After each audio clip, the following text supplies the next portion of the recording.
Welcome to Uncancelled Faith, a podcast that strives to break the culture of division, which so often segregates believers from one another. We're your hosts, Joy Lucia Honeyball and Hannah Rose Russell. We're so excited to have you here today.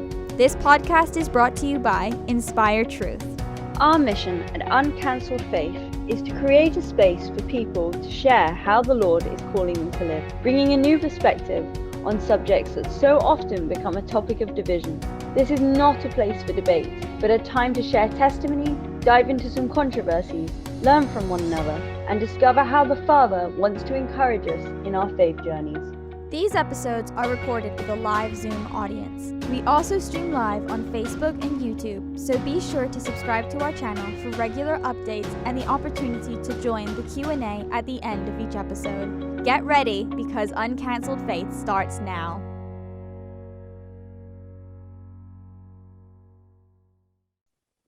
This week, we are so excited to introduce our guest, the Christy and Carol Award-winning and ECPA bestselling author, Connilyn Cossette.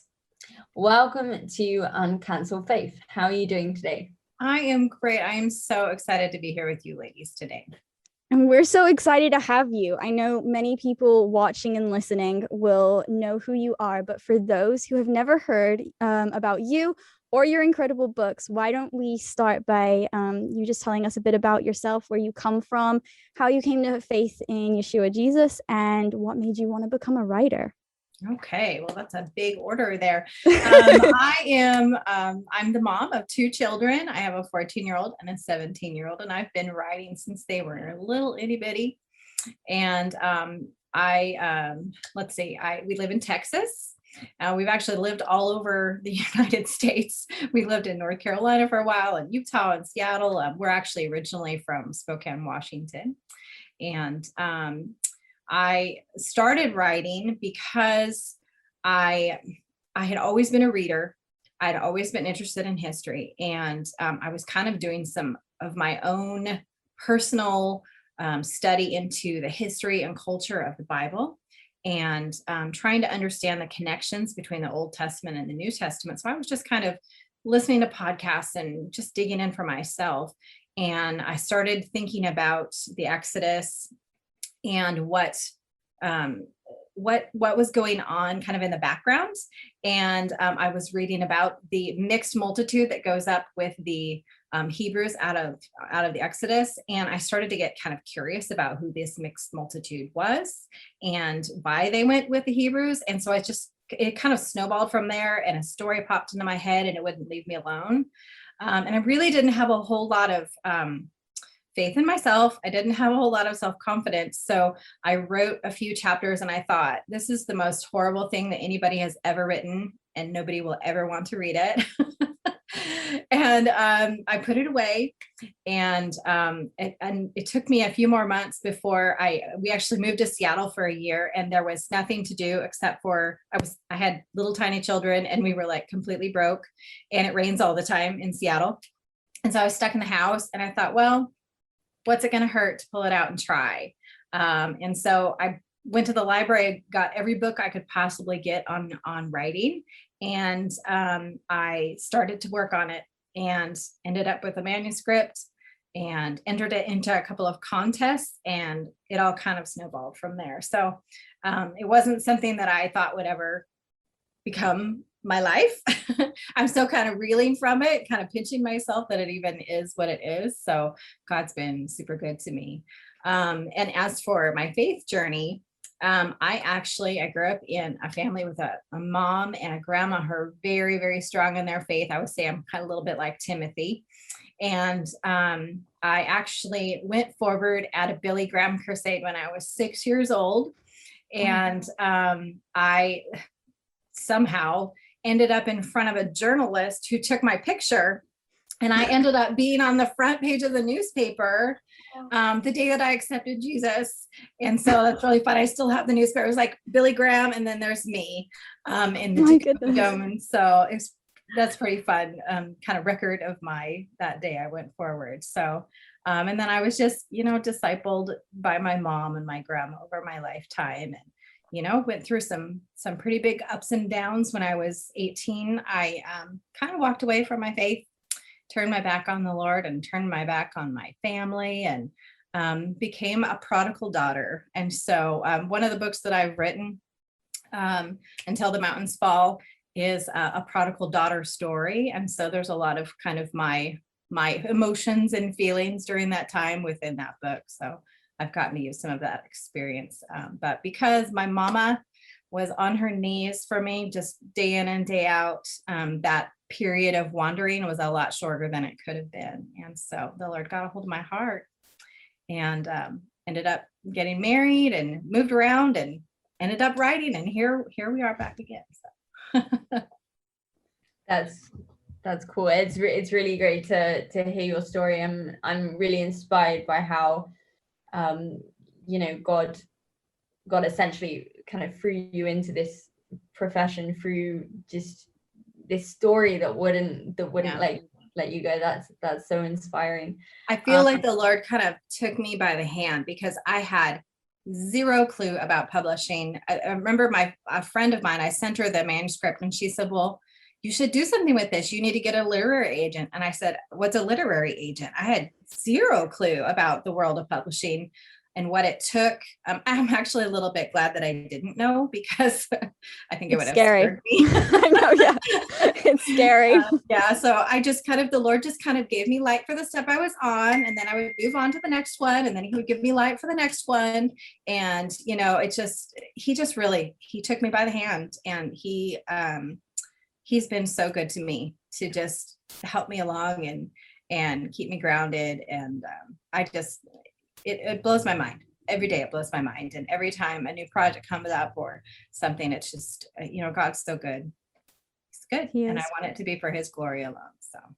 Amen. Absolutely. I think that's how I write too. Like, I will go and just get this inspiration to start writing. And I'm like, okay, this is just going to be a short story. And like 8 months later, it's now this whole book. And I'm like, okay, God. And every time I would sit down, I'm like, I have no idea. I don't know like what kind of writer you are, but for me, I don't plan anything, because I don't know myself. I just get this like little opening scene that I just start writing. And then every time I go to my computer, I just keep like the words just flow out of me until the story evolves and it becomes what it is. Then of course I have to like go through and like fix up all the messiness, because I've had no planning. But so you're what we call a pantser, because you write by the seat of your pants. Yeah. And I used to be that way too. Like when I wrote Counted with the Stars, I had absolutely zero clue what it meant to plot or anything. So it kind of came out in more of an organic way for me. Now I have moved to where I'm what I call like a hybrid plotter pantser. So I do a general structure of the story, and I kind of plan out my chapters in a overall way. But within that, I kind of pants my scenes. So the way that I work has changed a lot over the years. And then I have plotting partners that I work with that help me build that story in the beginning, so that when I'm in those scenes, I don't have to struggle through the overall plot line. So it makes it a little easier. It's from what I've heard of, some of my, other writer friends, it's a long process, and it can be, a lot to work through and to, stick with a long project, even with all of this. I'm really interested actually about your research process. I'm really interested in ancient Eastern culture, and just as a writer, you must do so much research into the cultures you're writing about. What is the most interesting thing, or something that's really stuck out to you when you've been researching the cultures you're writing about? I think the biggest thing to me is, I think how advanced ancient people were. I think in my head, before I started really digging into ancient cultures, I thought they were very primitive. And I think that's an idea that we get from school and from, kind of an evolutionary mindset.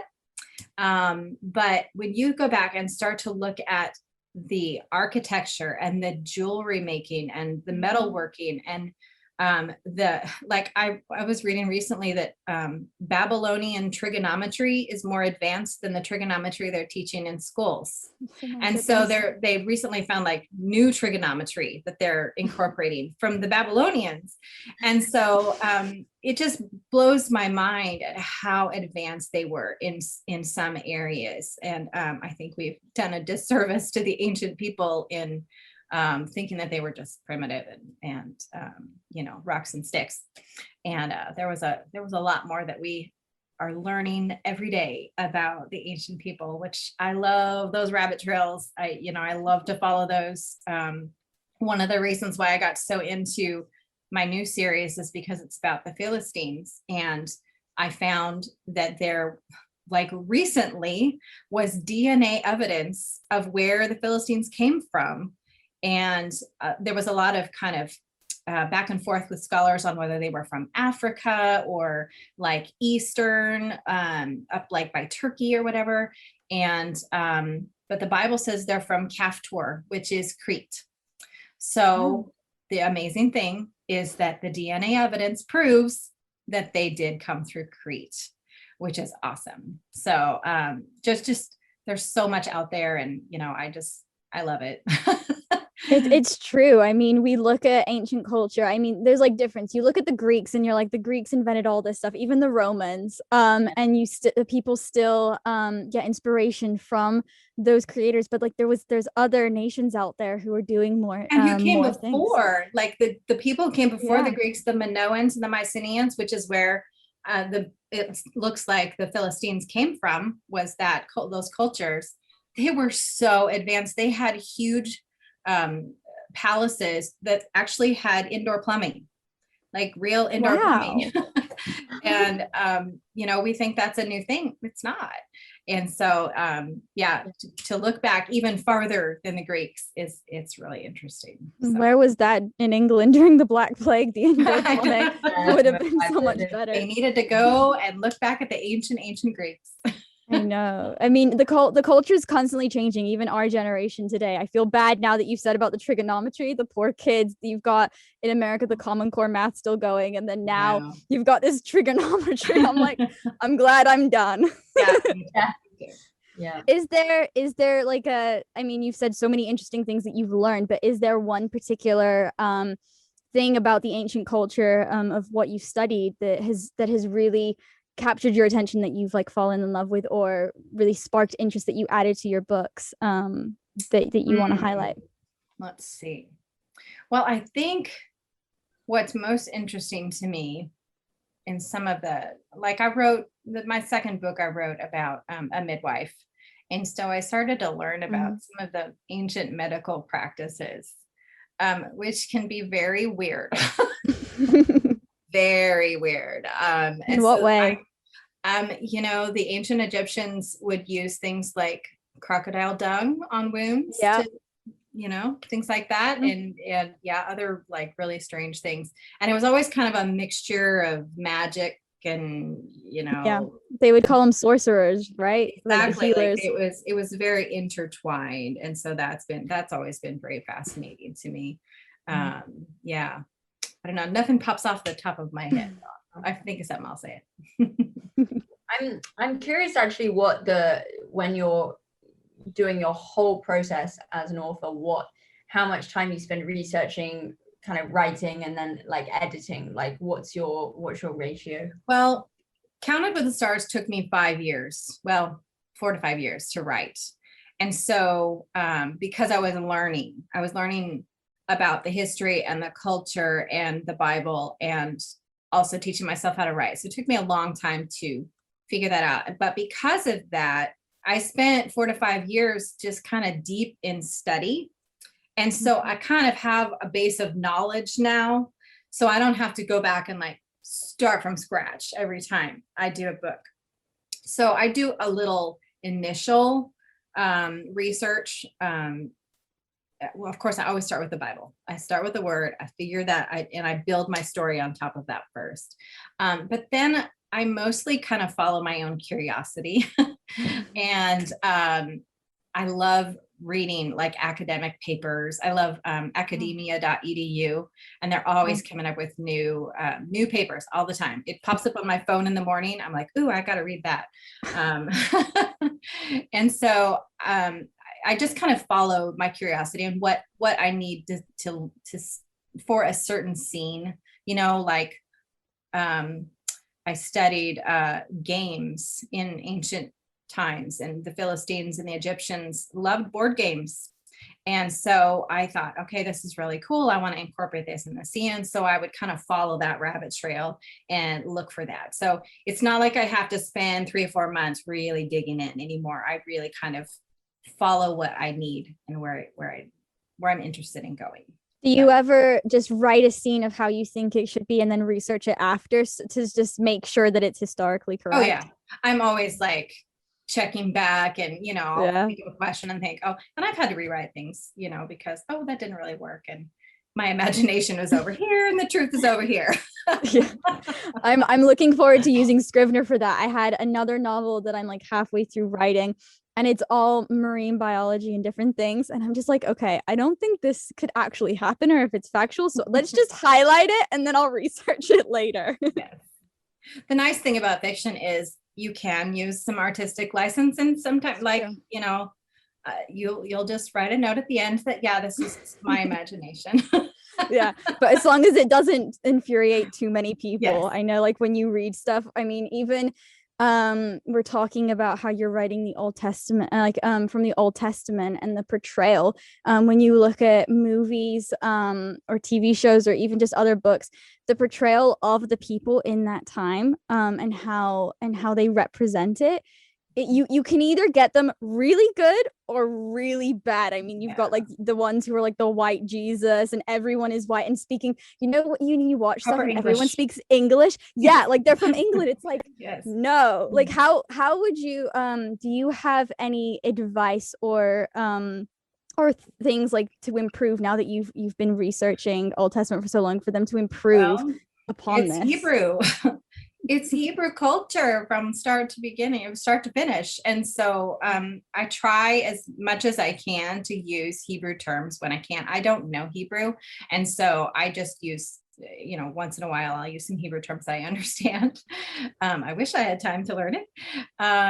But using the actual names of people in the Bible and trying to use some Hebrew terms is really helpful. And of course, using people in movies that look like Hebrew people would be wonderful. Yeah. And I think that there's been kind of more of a move towards that. And I think that's wonderful. I don't know if you've been watching The Chosen, but I think that there's they're making some good strides there. So they actually film The Chosen right by my house now. Oh, really? It's like 15 minutes from my house now. So it's pretty cool. Are you able to go visit the set? I don't know, but my daughter is dying to be an extra. So we're going to see if we can figure it out. Well, I had my friend Joshua Aaron, he went for the Christmas special to perform. And he said, he was like, it's so weird. I just had to travel like 12 hours to go to a place that is 1 hour or like 2 hours away from me. Right. Oh, he's like in the Galilee, drive to Jerusalem. And then he goes to Texas to go and film in Jerusalem. That's funny. No, I agree that The Chosen, I think, is doing some really good work with, culturally authentic Bible stories. And I think that's something that's really great that you're doing this so people can see, oh, okay, it's not actually how I had it in my head. You're bringing the Bible to life. You're bringing the Old Testament to life, and it's very important that you're doing this with the Old Testament, because we have so many adaptations of New Testament stories and the Gospels, which of course is so important, but I feel like the Old Testament is something people kind of would quite like to just slip past. Yeah. So and those of us that grew up in the flannel graph generation, do you know what flannel graph is? Am I talking it? You don't know. Okay, so in Sunday school when I was a kid, they had these little felt people that they would put on a board, and then they would tell us the story, and they would move the flannel graph characters around. And so in my head, that's what the Bible looked like, was those very flat 2D people. Yeah. And so that's what I want to do, is I want to take it from being a flannel graph idea to these were living, breathing people that loved and grieved and had joy and witnessed these events, and also witnessed these events without the context of the Bible. So they're watching the plagues and have zero clue what is going on. And then there's rumors and all these things going on. And so I wanted to kind of step into that experience and bring readers with me to an experience of how would these ancient people interpret what was going on without any kind of knowledge or understanding of who God was and what he was doing in the world. So it's true. It's true though. Cause like, I mean, you read passages in the Bible and you'll hear like how the tribes of Israel were divided, or how they were just like being led out of Egypt and things like that. And it's like, okay, but let's go deeper into what was going on in their minds and what was actually happening. And I loved your Out of Egypt series, then digs into the plagues and all of that. Then you have your Cities of Refuge series, which goes into something we don't talk about, which is the cities of refuge and how people who had committed a crime would run there for safety before going before a judge, or if the high priest would die, then they'd be set free and things like that, and how the people reacted to that. And then obviously you've got this new series with To Dwell Among Cedars, or it's called The Covenant House, right? Covenant House. Mm-hmm. Yeah, so you got the Covenant House, which is then Samuel's time, and you've got the judges and how that's conflicting people and the wars and all of that. It's the way that you write it, it brings it to life, because we don't look at those stories and think, okay, let's go deeper. So how, like, now that you've been going deeper, how has it affected your spiritual life, since you're essentially going into the Bible with your stories? I mean, it's not completely correct because they're fictional characters, but you're still opening up an era that existed. Yeah, I think it's just breathed life into it. Mm-hmm. And just like when you go to Israel, it becomes a real place to you. Yeah. And so I think through writing fiction, they become real people to me. They're not characters anymore. Yeah. And so I think of Samuel as this real person that was walking around and doing different things and interacting with not just King Saul or King David, but all the people, and having an effect on everyone. And so I see them as real people, and it's hard to explain it more than that, but they're not flannel graph people to me anymore. So it's almost like they're my friends. Like I feel a connection to the people in the Bible more than I ever did before then. But it also brings them to life and affects it, because like you read like what God's doing in their lives, and you're just like, oh yeah, God did this with this person, God did this over here.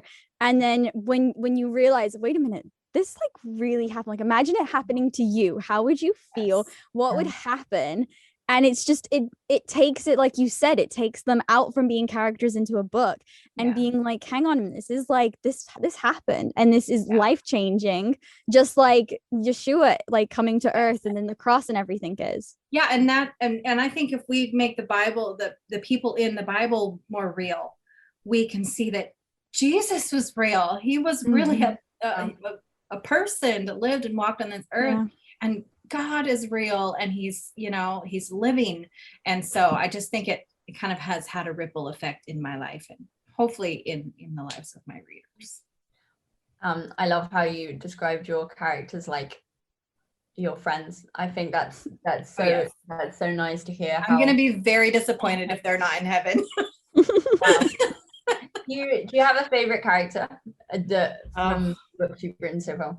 I have some favorite characters, but they're kind of like my kids, and so it's kind of hard to choose between them.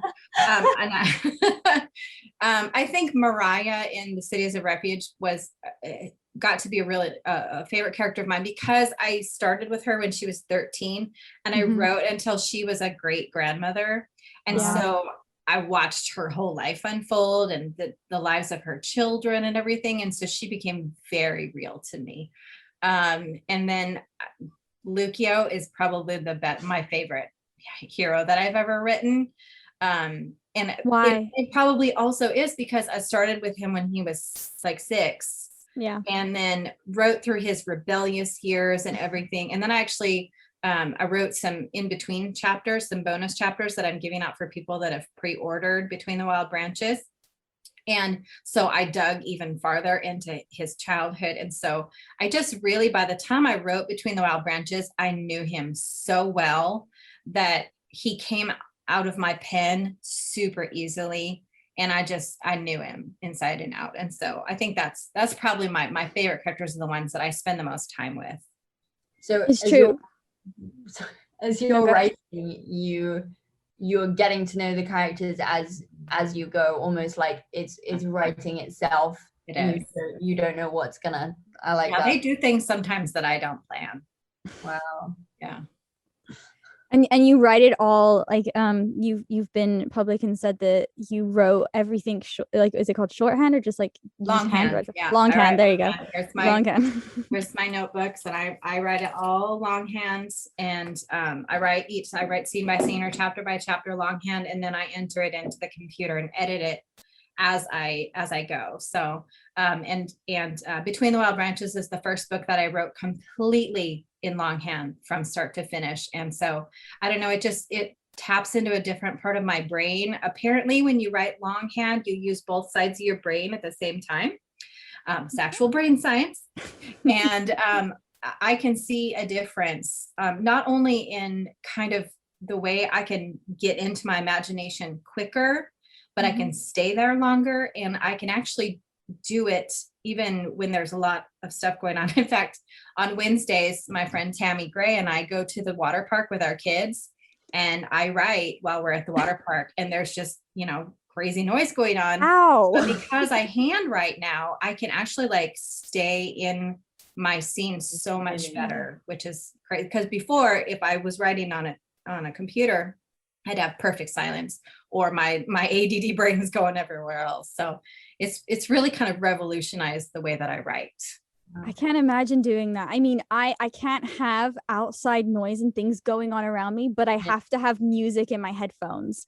So I'll like be listening to music and I can just be writing and just be in the zone, and I kind of blank on the music. Unless it's musicals, then I'm like, I'm the opposite. I cannot listen to music because I'm too musical, and I'm thinking about the chord changes, and I'm thinking about the lyrics, and my brain goes off in the musical direction.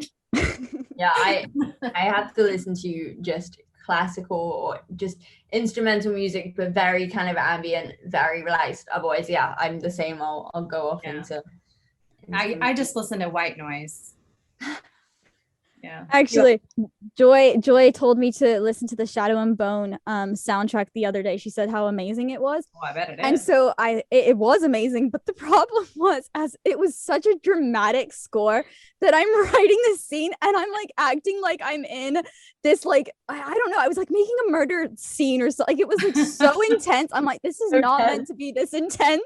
So now I have to rewrite it because I'm like, this music didn't work. took you to her direction, huh? Yep, exactly. That's probably why I don't listen to music. I do when I'm editing, I'll listen to music, but not when I'm. See, then I can't do that. Right. If I'm writing it out, I can listen to music, but if I'm editing, I can't listen to music. Oh, interesting. All our brains work. All the different, exactly. But it's really funny for me to hear you both talking about this, because I'm a composer, so my work is music anyway. So I don't have to think. Music is always involved somehow with my work. No matter what I'm doing, I can't get away from it. So, I mean, Joy, you said I've read all of Connilyn's books. You were reading a few to get yourself acquainted with Connilyn, and you mentioned about her action scenes and her description, and I know you had a question about that. Yeah, so I was struck by the beginning of Between the Wild Branches. It opens, and straight away we're into this intense, brutal fight scene, and it's a great opening to a book, because you're straight in there, and it's a very authentic action scene. You can kind of see it play out in your mind as you're reading it. So what does your writing process look like when you're writing these scenes, both action scenes and the descriptive narrative you're so good at writing, where you have so many of these juicy adjectives peppered into your sentences? How do you go about doing this? Does it come easily? Does it come natural? I love juicy adjectives. I am stealing that right now. I am a super, super visual person, and I always have been. And I've always been the kind of person that when I have a memory of something in my past, I can feel it, smell it, hear it. It's just the sensory stuff hangs around in my brain much longer than like details. Like I won't remember what somebody says, but I'll remember the emotion and the feelings that I have with regard to those. And so because that's the way my brain works, when I go into a scene, I would say I'm going into it because I feel like I go into a scene and I'm in it. I feel like I'm walking around in that person's skin and experiencing it with them. I do some writing when I'm typing with my eyes closed, because I really want to kind of be in what that person is experiencing. And I just love that. It's so much fun to kind of put aside the structure of a scene and just think about the sensory details. What are they hearing? What are they tasting? What are they smelling?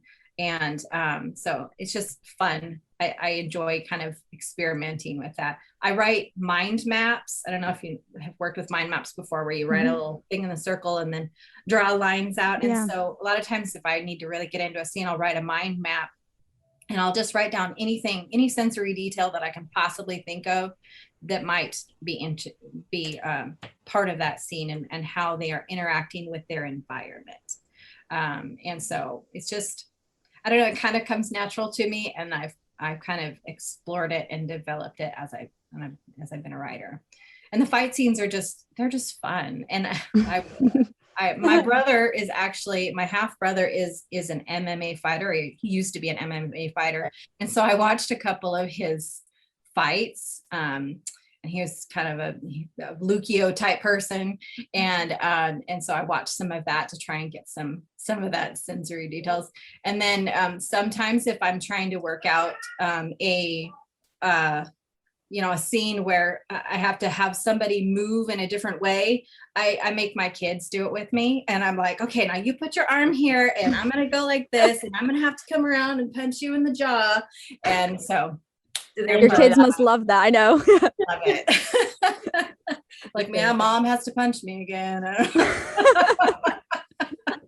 Just don't let them tell that at school. Otherwise you might get a call from the teachers.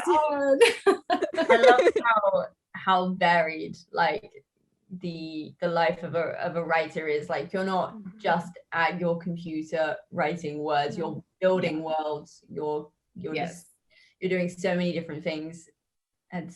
It's fascinating to me. Yeah, and I'm a homeschool mom, so we are here all the time. And so it's kind of just become part of our world. I joke about my kids being part of that, but it's just normal to them that, I'm writing all the time and building scenes. So are they writers too? My son really is. He loves to write, and he'll write for hours and hours. He's got like 5 or 6 different novels he's working on at any time. Wow. He's got a very big imagination. My daughter's not really into writing. I think she's a good little writer, but she's not really into it. She's like, Mom, people always ask me if I'm going to be a writer like you. And I'm like, no, not at all. That's okay though. I mean, That's sometimes okay. I get it, sometimes, yeah. Oh, she's got different interests than me. So. As long as she's a reader, I think. Oh my goodness, she is a reader. Yes. Okay. She's been reading a series, and they're big, thick books, and she's been reading like one a day. She's like, Mom, it had 70 chapters and I just finished it. So yeah, Are you all like fast readers then? I can only do like 30 pages in an hour. Oh yeah, we are all of us are very fast readers, voracious. We say that we are a family of not bookworms, but book dragons. Wow. I like that. I need to use that. I'm a slow reader, I think, as well. I'm with Hannah. I want to digest it. It depends, though. If the writing style, when I was reading the chapters of your books, it does flow very well. It's easy to get in, and you're reading fast, and you're going along with the characters and the narrative, and the action really helps with that. So I think that's a sign of a good writer if you can get into it and you can read quickly. Yeah. That's the It's flow. also a sign of my awesome critique partners, because they make sure that I don't have parts that lull. They're really great at keeping my plot going. And I always joke, they'll say, okay, this one's boring. Got it. But that's why we trust each other very much, and we know that we have our best in mind. And so they're really great at keeping my pacing. How do you handle the criticism? Like if you're so invested in a scene and in characters and everything, and then they come around and say, this needs to be changed a little bit, or even just taking it out. How do you respond? Well, because we've been working together for so long now, we really, like I said, trust each other, and know that there's a reason and a purpose for it. And usually if they say something that kind of is like, ooh, I'm not sure if I want to let go of that, if I step back and look at it, they're right. And there's something that needs to change. And so we just have worked out a system that really it is beneficial to all of us, and we all write different things. So we bring in kind of our different strengths from different genres, and that has helped in many ways. Yeah, it makes it less boring, because then you can add different things. I know between the Ryle branches you have coming out, and we'll talk a bit more at the end, but you do explore love in it. I mean, you do in every book. Every book has a love scene, but how do you navigate writing romance as a Christian author? Is there like, I don't know, maybe a limit as much you can go? Or because I mean, I know that you also write some like gruesome things as well, and just or like insinuate it as well that you don't see in most places. So how do you navigate those scenes? Well, I think that it's just a matter of wanting to glorify the Lord, and making sure that I'm thinking about my reader sensibilities. And I want to write romantic relationships, not for the sake of writing romance. In fact, I actually really fought very hard against writing romance in the beginning. Counted with the Stars was not initially a romance. Really? Yeah, but as I kind of understood marketing and publishing and all that kind of stuff, I thought, okay, maybe I need to add some in. And so I kind of fought hard against it, but I started to think of, the Lord uses romantic terms all through the Bible, and draws us in as his bride. And there's all this beautiful imagery that he uses to help us understand that intimate relationship between us and him. And so I wanted to portray romantic relationships that were glorifying to the Lord, even though the people were broken and they had issues. And I wanted to show heroes that were self-sacrificing, and so that has become a way of showing how God is interacting with the people through those romances, if that makes sense. And it's actually become a lot more fun, because I've kind of let go of that wall I had. And so I enjoy it now. It's a challenge, I think. And, sometimes I'm writing about relationships that are our marriage relationships. And so you have to kind of make sure you stop at a certain part, but those things happen. I like to be realistic about people, and, the romantic things and the gruesome things. Yeah. How have you felt your audience respond to those kinds of stuff? Because obviously in your newer books are based in Philistine territory as opposed to Hebrew territory, and the Philistines were brutal. The battles were bloody. The women weren't always treated with respect. How have you navigated that, and how have you felt your audience respond to? Well, I do have to water a lot of it down, If I wrote the way that things truly were, it would be unreadable to our modern sensibilities.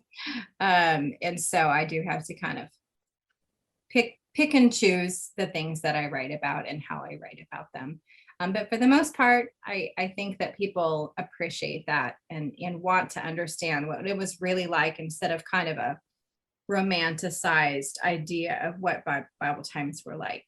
It was a rough time, and especially for women, they were so vulnerable. Like, we have no context for that in our modern day. We women, we can go outside and not have to worry about, marauders coming down our street and taking us away and, whatever. And we just like have no context for that. And what learning the Old Testament has showed me is God's laws were for women, the protection of women and children so much. And so I've tried to show that in my books, in that what a dangerous world it was for women. And even though sometimes it's hard to write and hard to read, I think it's necessary for us to understand why God said and did the things that he did. I think that's so true. The whole thing about romanticizing the Bible, we do it so much. And it's like, it wasn't beautiful the time. And that was kind of the point of it being this like broken nation, and how we did need a God and we did need the law to protect us. The law was to protect. It's not this this thing to bind us in chains where, oh, we can't do something, oh, why not, like it's so dumb kind of thing. So how has, now that you've been exploring it, has it changed how you live your life now that you've opened up the Bible and you see and you're learning how God's ways, there's a reason for everything. It's not just he just wrote something to keep us out of it and be like, oh yeah, I just don't want you. Like for me, I keep biblically clean. We don't call it kosher because we mix meat, milk and cheese as they did in the Bible, but we don't eat pork, and some people are like, you don't eat pork, like you're missing out. And I'm like, there's a reason God said that. So I don't know, is there something that stood out to you that has changed how you live your life? Well, I'm the same. I eat biblically clean as well. So and I've done that for a number of years. And yeah, I get some funny looks about that. But I learned that God's laws are for my protection and for my good. And there's a lot of things that God tells us to do that we don't understand why, but we're still supposed to obey them because they're his laws. And, we look at the world through the lens of Jesus. Like we're behind this kind of wall of Jesus is here, and we see the world as it is since Jesus came and since he changed the world. We have a Western Judaic mindset. But before Jesus came, the world was very different. And so I think if we can see the Old Testament and the New Testament as a whole, and that to me is what changed the most in my mind, was seeing that it is one story and everything is interconnected. And there is grace on the first page of the Bible in Genesis and grace on the last page in Revelations. And Yeshua is through it all as well. Yeshua is through it, every single page and every single word. Even the letters have importance and meaning within the Bible. And so it deepened everything when I started to dig in further. That's so interesting, because so often we hear that the Holy Spirit kind of entered believers' lives only after Jesus, only after Yeshua's ascension. But one of the interesting things in your books, the Holy Spirit is there. The characters have a personal experience with God. I'm assuming that was something that was important to add into your books, with including. Yeah, I think that I have allowed myself to think that the Holy Spirit is not in a box, and he doesn't fit perfectly in our man-made theologies. And so, the Holy Spirit was there hovering over the waters in the beginning. And Mhm. there's lots and lots of talk in the Old Testament, and with David and Saul and Samuel and all these people that had an obvious interaction with the Holy Spirit in one way or the other. And so there's just a lot we don't know about the way that the Lord works, and I don't want to ever put him in a box.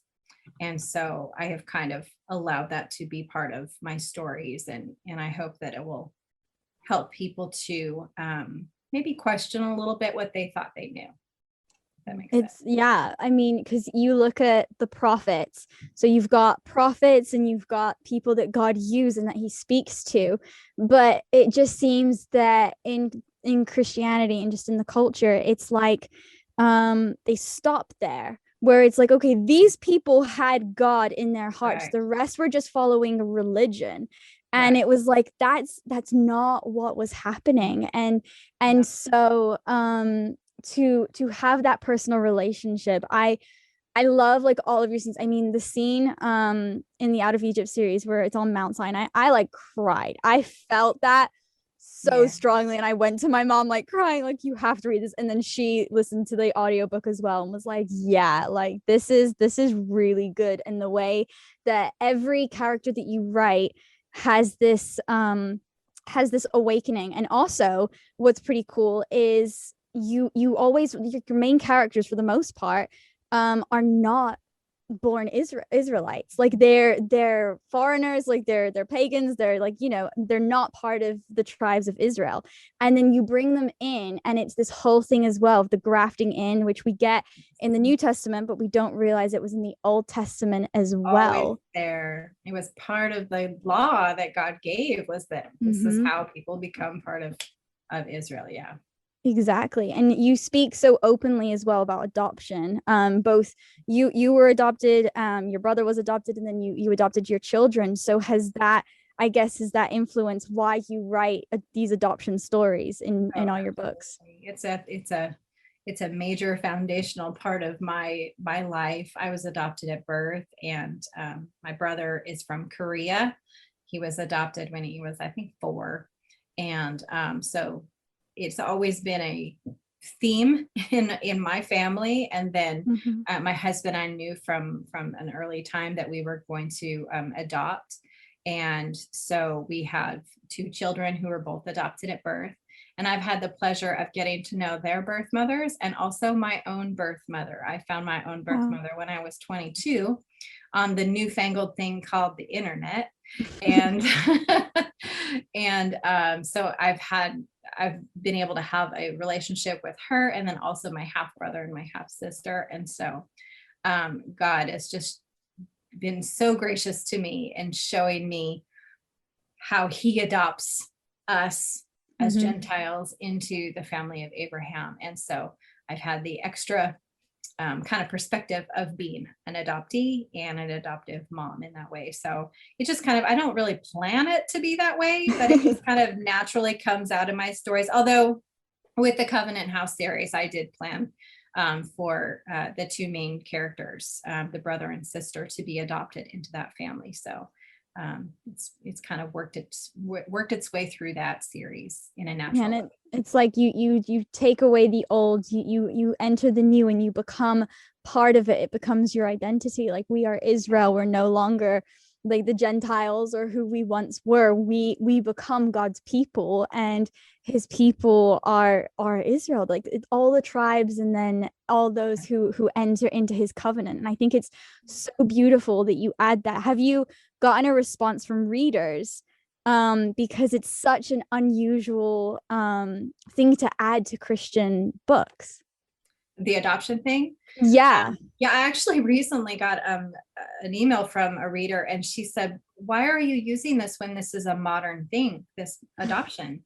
And I said, actually, adoption is really ancient, and the Babylonians have adoption in their writings, and the Egyptians have adoption, and the Bible has all kinds of adoption all over it. And sometimes it was because of not being able to have a child, and they would adopt someone to be their heir. And sometimes it had to do with different things, but it was absolutely a thing that's been around for thousands of years. So it just kind of has woven its way into my stories that way. That's so beautiful. And even in the Bible, we see this idea of different nations and different people being grafted in, and different characters. Like I think of Ruth, who kind of left her homeland to be grafted into this found in the Bible, is just this big picture. So to see that reflected in your kind of biblical fiction, it's I think it's great. It's reflecting Absolutely. Truth. I think adoption is a heartbeat of God, and he values it so much. And I'm grateful to be able to see all the different sides of it. Do you ever plan on, I mean, I know that you did like was it a short novel or was it a full novel based on the woman who touched Yeshua's garments? Was that a full novel? It was actually what's called like a short novel. It was about Like a novella. 65,000 words. So that was really fun to be able to kind of slip into. It was actually a New Testament story, which I hadn't really done before. But I was asked by Guidepost Fiction to write that, and I'd actually written a short story. It was only 1,000 words on that woman, and entered it into a contest before I was ever published. And so I'd already kind of thought about who she was and who she might have, how she might have interacted with Jesus, and what it would have been like to be an unclean woman who was never able to get clean because of her bleeding, and to approach Jesus in that way. And so it was pretty cool that it was this little short story I'd written, and I was able to turn it into a whole story. Well, we'll have to read that. Do you ever plan on expanding, like in writing novels or in series based in the New Testament, or are you sticking to Old Testament for the time? Maybe, but for now, Old Testament is where I'm finding the most inspiration, and I've kind of been going through the timeline. Yeah, you are. I kind of skipped over most of the Judges, and I kind of joke about that. I was kind of tired of writing war. There's a lot of war in the Judges, and so I might, who knows, I may go back and write more in that period of time. But there's not a whole lot in the Old Testament. And so it's kind of a wide open. It's uncharted waters. Uncharted waters is a great way to say it. Yeah. So there's so much there, and so many thousands of years that I have to kind of play with, and lots of blank spaces to play with. So, well, I'm excited. Never say never, but this is where I'm camping for now. So let's talk about your new book, Between the Wild Branches. So you began the story with the previous book, To Dwell Among Cedars. However, this time readers are going to follow Lucio, who we've mentioned, Laurie's brother, after he returns to Ashdod and becomes a champion fighter. What can we expect from this new book? Well, you can expect some fun action scenes because he is a fighter. And this also is kind of a second chance romance.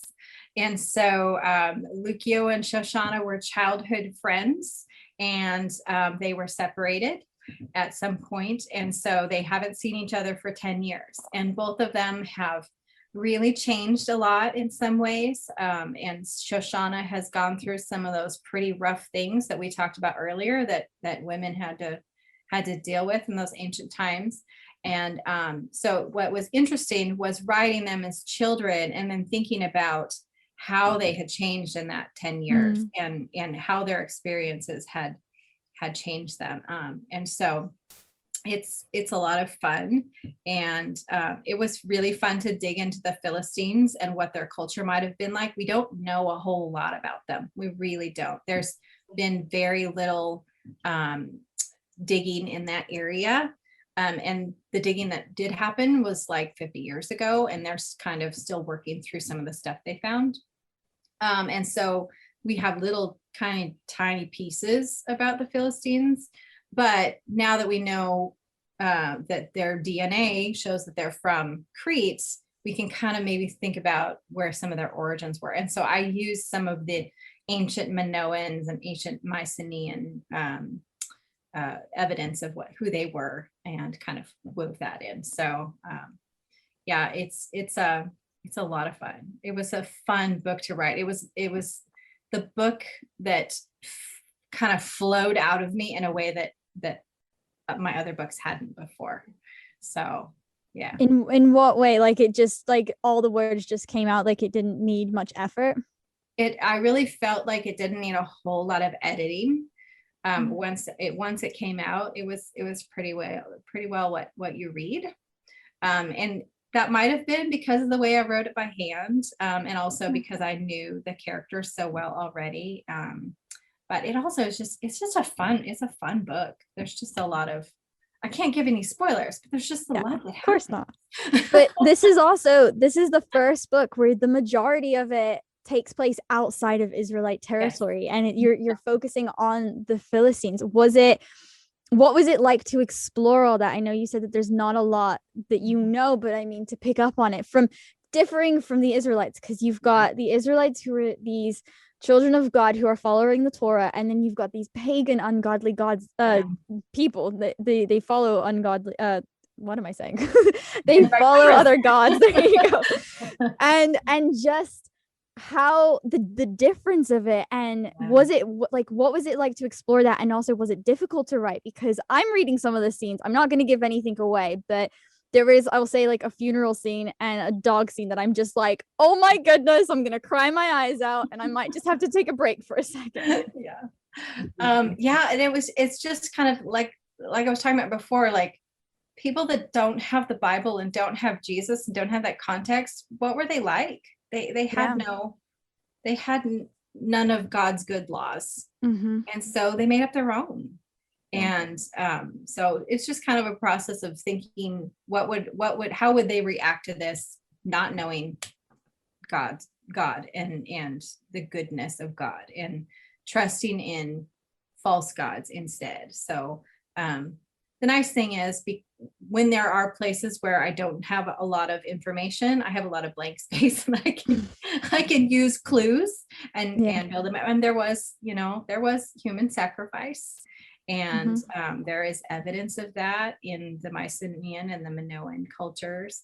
And so that is something that does get talked about. And for some reason they had these strange threshold sacrifices where they would use puppies, and it was horrible.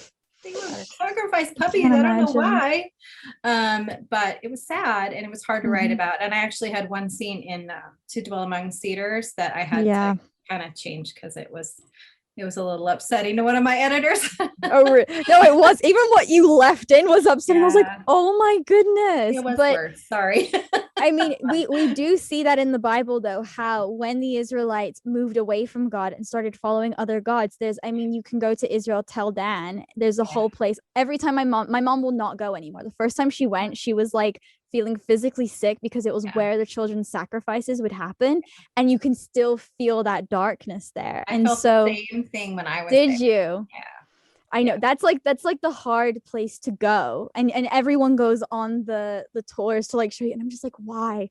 Like the rest of it is okay, but it's just that one spot. Even you can go all over Israel and find those spots because of how these different cultures then infiltrated Israel, and we see it today with how Christians navigate, and how they'll like say, oh, we're Christians here, but then they go and follow like these other gods in the world, and how it responds to it. So how do you want your books to inspire people to cling closer to God?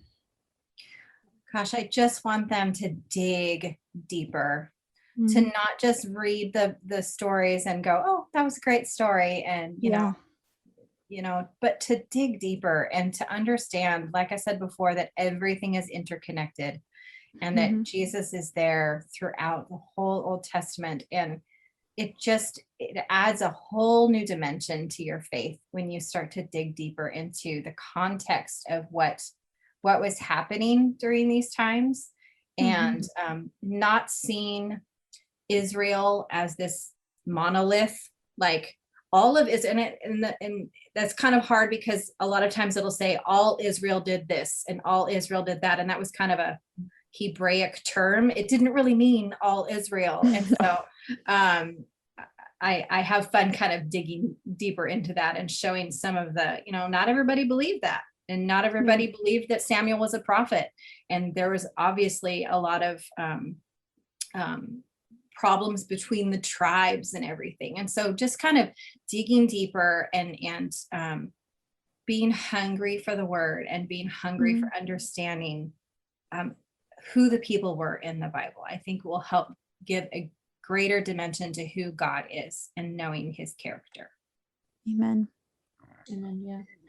I'm curious as to, especially with Between the Wild Branches, you're picking up with Lucio and Shoshana, and after 10 years, when you're writing particular series and you finish one book and you know that the next book is gonna have these characters in somehow, or after a few years, is it difficult to drop the story and know you're picking it up later and you're leaving time gaps, or is it, when you finish a book where you're gonna, or what point you're gonna pick up the next one? Usually if it's a series, I pretty well know where I'm going to end up. And so I imagine all those times, I've got it all planned out in my head, what exactly happened. So to me, the story kept going. But yeah, I usually will have it pretty well planned out what's going to happen. And so, but it is hard at the end of a series to let go of those people, and because they become my friends. They're my imaginary friends, and to let go of them and to switch off my my imagination when it comes to that, and to move on. So that's why I've done kind of a lot of spin-off series, and actually the next series that I'm working on now is a spin-off of the Covenant House. And so I'm taking 4 characters from Between the Wild Branches. So keep your eye out for 4 characters that are together. And so I'm building a new spin-off, and it's going to be a 4-book series, and I'm so excited about it. And it has to do with King Saul, and it's fun to dig into a new era. I'm so intrigued now. I want to know who it is. You have to keep your eyes peeled. No, I'm like, okay. I'm like going through what I've read, because I read half the book so far, and I'm just like, okay, which ones? Keep your eyes peeled for 4 characters that are together. And they're together. You'll figure it out. You will. Okay. Okay. I'll keep reading and look. Oh, when can we hope for this series to come out? I know that we're all anticipating this. It won't be until next fall. So okay. I got a while to wait. Yeah, I'm still working on just the first part of it. So well, go ahead. Do you take like longer breaks between when you finish a series? So if you're writing one series and you're writing the first book, second book, do you take maybe shorter breaks and then take longer breaks when you finish a series, because you have this, you've got to like let it go properly? Or what's your process? Well, I always say that I'm gonna take big breaks, and then it never happens that way. So yeah, either because of procrastination or because my life changes or whatever. So I have taken, like 2 to 3 weeks in between when I'm writing, maybe up to a month. I would like to take longer, but it just hasn't happened so far. Even with all your moving, every time you seem to do like a book launch, you're always moving. I'm like, how? Because we're about to move. I mean, we just moved my grandparents. I haven't even touched my book in like 2 weeks because I'm too busy moving them. And then we're about to move. I'm like, I cannot imagine like working on the final edits of a book while you're packing up a house. Yeah, and that happened both times. Like with To Dwell Among Cedars, it was due like a week before we moved from North Carolina to Texas. And then To Dwell Among, or Between the Wild Branches, I was moving into a new house. Now, we weren't moving very far away. We only moved 2 miles, but we were moving into a brand new house. And so there was just a lot going on. And that was due at the same time. So it just, I don't know. God's showing me that I can't have to lean on him. That's what it is. Doing time management at its best, for sure. Yeah, I don't know. He just gets me through it somehow. And now you just came out yesterday, I think, or the day before. The Christy nominations came out, and it was actually the Carols. The carols. Yes. Yeah, and like Flames in the Night has been nominated. So Yes, congratulations. so that is so Yes. exciting. Yeah, those are really a fun call to get. I bet. I think it's like getting for like musicians getting the Grammys or actors getting the Oscars. It's like this top thing where it's just like your book's been nominated. I mean, that's like what every artist wants, is to have their work recognized. So congratulations. Thank you. And it was extra great because I was having a really bad day, like Mm. a really bad day. And God just like said, I'm here. I love you. And that was wonderful. So, Don't you love it when he does that? Well, do we want to open this time up? I know we've kind of gone over an hour, but do we want to open it up for Q&A? But I know Soleil has a question. Okay, Yeah, so Soleil, are you there? Hello. she is. Hi. So I just had a couple of questions. One of them was just like with writing and like homeschooling your kids and stuff, kind of like how you balance working with not only writing a book, but also like meeting your deadlines on time. Just because like I imagine that's a lot you have to do. And then the other question I had was with you being to Israel, I was just kind of curious how that experience of just like being there and seeing the land, like how it affected your writing after you went. Yes. And I went with your grandma, right? Yes, you did. With your grandmother. Yeah. I was actually roommates with her grandmother a couple of times. Yeah. Well, back to the balancing. I don't.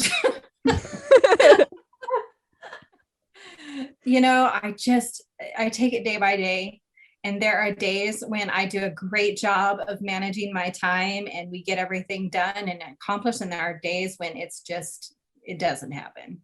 And there are days when we have to either push off homeschooling or I have to push off writing. And, I just kind of have to work through that. I've always been a horrible procrastinator my entire life. My mom always says, I have no idea how you've written 12 books, like knowing who you were as a kid and how I would like wait until the last minute to write papers. And so I think I'm a flexible person because of that. And so I don't know, it's because I've always been writing while my kids were homeschooling. It's just kind of has gone hand in hand, and we've just kind of made a rhythm for our day. And so we don't know any different, I guess I would say. My kids have never been in public school, so we've never had that kind of rigid structure to our schedule. So like we go sometimes into the summer, sometimes we start late, and we take vacations during the year. And so I don't know, we just kind of get it done. And then Israel, yeah, gosh, going to Israel was amazing. And I cannot wait to go back. I'm going to have to get together with Hannah Rose. I know. You're welcome to come over. No, I need to come see you. Just being able to stand there in those places and not only picture the things that happen in the Bible, but my characters is really fun. Like I remember standing at Megiddo and thinking, this is where Mariah was. And since there are real people in my head.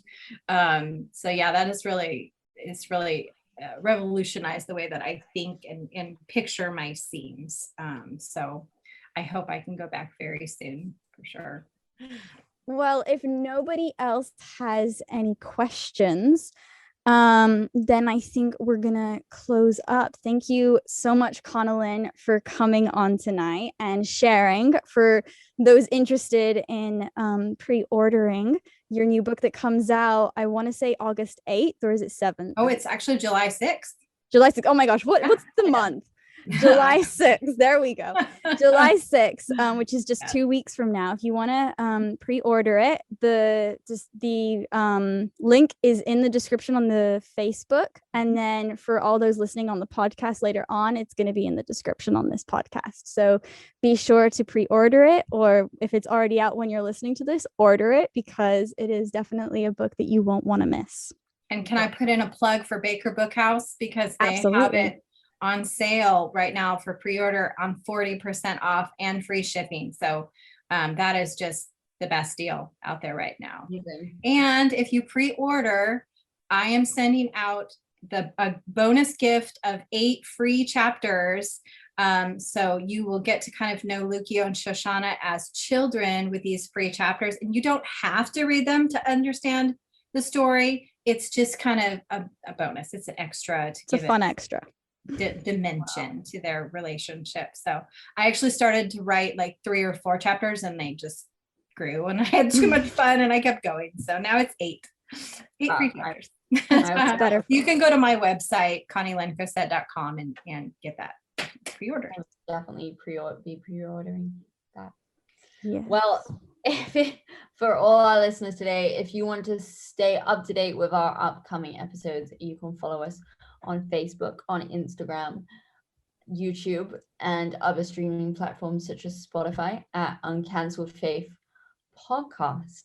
Thank you so much, Connilyn, for joining us. Thank you. Thank you for the Mhm. invitation. I've had so much fun. We have We to. wish you all the success with your upcoming book and your new series that you're writing. Mm-hmm. Thank you. Thank you. All right. And well, thanks for all of our listeners for coming on. Yeah, and we hope you all have an excellent rest of your day. We'll see you later. Bye.